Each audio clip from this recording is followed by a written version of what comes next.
3जना भएर चाहिँ आज मोमो बनाउँदैछ। म चाहिँ खाने मात्रै, म चाहिँ नबनाउने। तर हाम्रो भाइको बेल्ने चाहिँ खतरा छ। हिटले बेलेपछि चाहिँ के फिट हुन्छ नि भरे चाहिँ।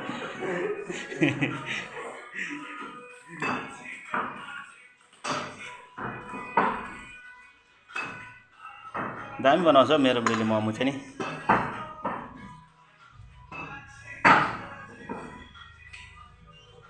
को खाँदा आउँदा हुन्छ 500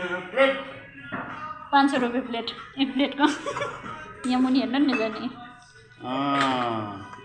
आज चाहिँ मोमो चाहिँ नि एक सेट चाहिँ म एक्लै हो नि। भरे हेर्नु, आज मैले फ्याक्ट्री खोलेको छु मोमोको चाहिँ। बुदाङ यता त ए बेल्नु चाहिँ दामी बेल्दो रहेछ भाइले।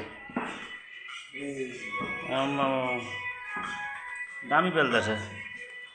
होटेल थापेर चाहिँ मोमो बनाउने चाहिँ 3जना राख्ला जस्तो छ।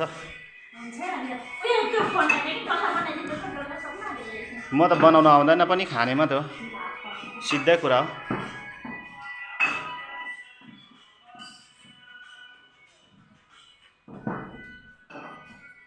बेल्नु नि आउँदैन, बनाउनु नि आउँदैन, डल्ला बनाउनु नि आउँदैन। खानु भने चाहिँ एक सेटले चाहिँ भ्याउँदैन फेरि।